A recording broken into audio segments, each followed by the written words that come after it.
Hello, Miss Doherty's grade 9 social studies class. My name is Miss Chelsea, and I'm super excited to be sharing a lecture with you guys this week. We will have tutorial as well together. I'll post all the info to the Google Classroom. You should have already seen that I posted a link to a playlist on the Google Classroom as well. And they're just some examples of songs and poems that I'm going to be referencing in the lecture. If you haven't already gone through and previewed them, I would recommend that you stop this video right now and go over to the YouTube playlist and just enjoy some interesting music from throughout the ages. I will reference them, as I said, in the lecture, and I will also pause and give you a chance to listen to them again, just so that you can integrate it into your learning. Obviously, you can take your time with this. You can press pause, take a break, take a stretch. You can rewind if you need to. And I'll be using my slides as well at the same time. And if you have any further questions, please don't hesitate to contact me via Google Classroom. And if you'd like, I can also post the Google slideshow that I use for this that has all the links to extra information if you're interested. All right, let's get started. So, what we're specifically going to look at today is the development of gang culture in America. So when you think of gang culture in the States, a lot of different things can come to mind. But one of the most common phrases that people will think of is like Bloods and Crips. You might think about Tupac versus Biggie, East Coast, West Coast. You think about Compton, the ghetto. There are obviously a lot of different kinds of gangs and a lot of interconnected violence amidst many different cultures. But for our purposes, we're going to be looking at African American gang culture and specifically what resulted throughout the States and then really became centralized in that Compton area. So to understand how we get to an urban ghetto gang culture, you have to go all the way back to slavery. Because really, in North America, that's where the story of African American people began. Obviously, their story began many, many eons ago in the places where they originated from, where their heritage and their culture is. But on this continent, the beginnings was with slavery. So slavery can be is a term that we use. We use the term slave, like, you know, even when we're talking about like the chores that our mom makes us do. But the term slave and the term slavery really comes down to where a human being of privilege and stature and wealth owns another human being and can do with them what they will.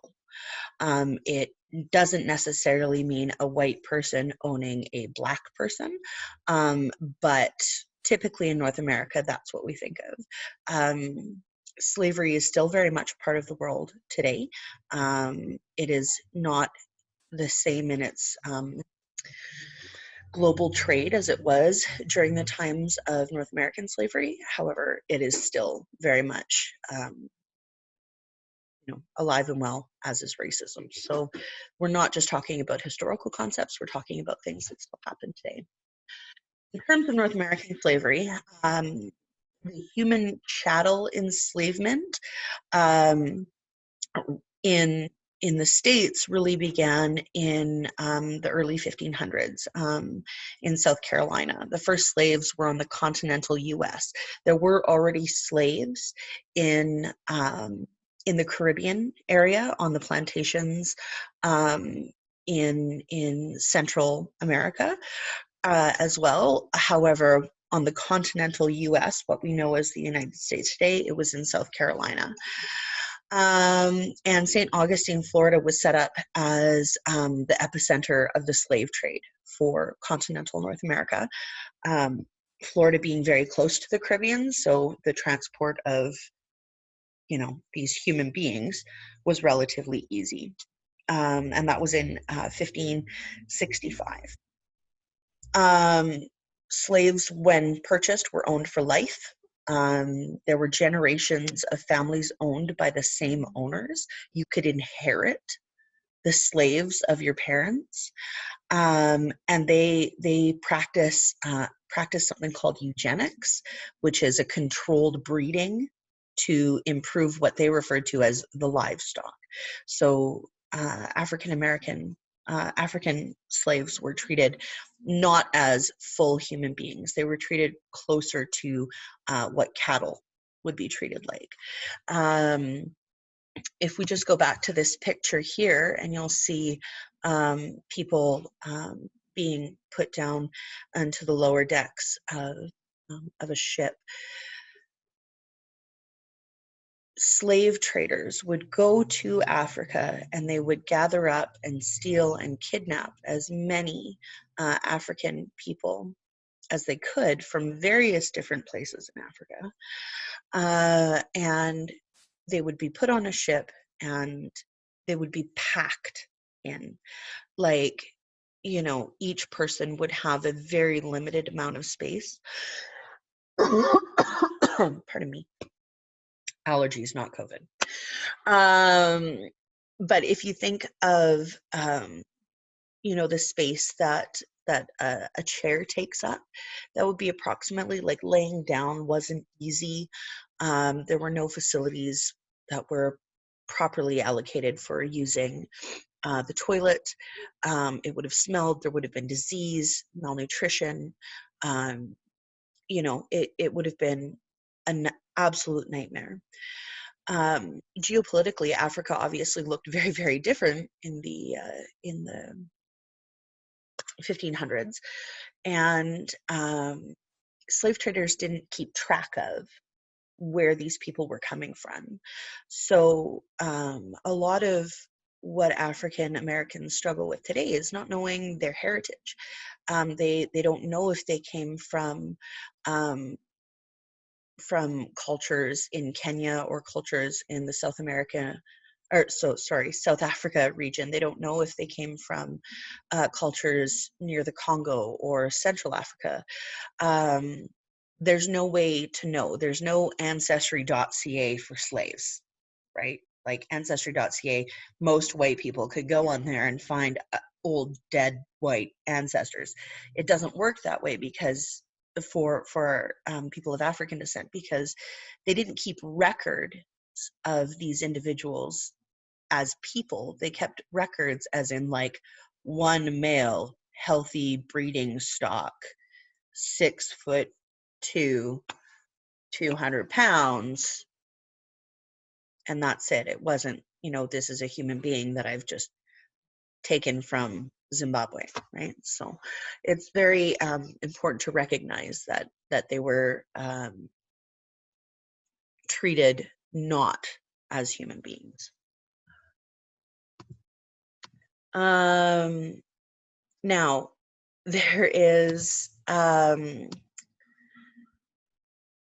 some of you may know or may be aware of through your study of social studies already, that there was something called the American Civil War. And it was essentially the southern states against the northern states, pro-slavery versus newly not pro-slavery. Like, the people in the north had once owned many slaves and were like newly, oh, this is not a great idea. And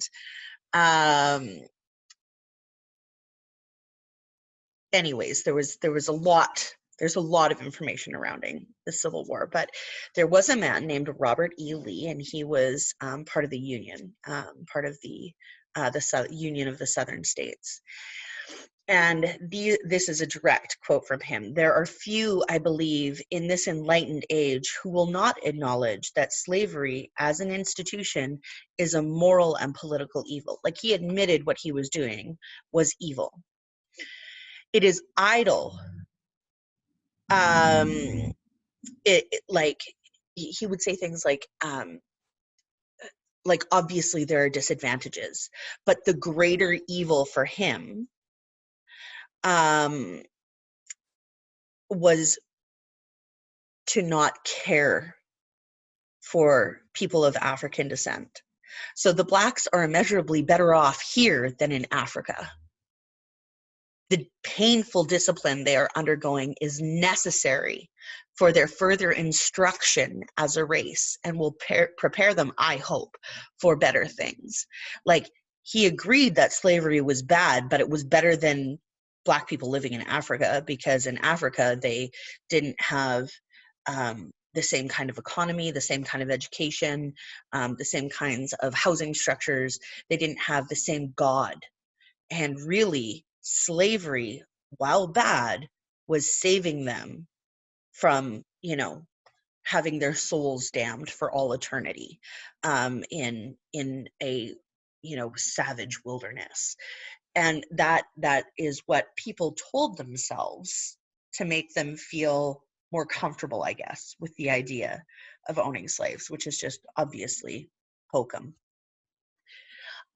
So the first song that you could pause and listen to right now is Swing Low, Sweet Chariot. And this is by the Plantation Singers. And these are obviously a group of African-American women, and they are singing a song that is a traditional work song.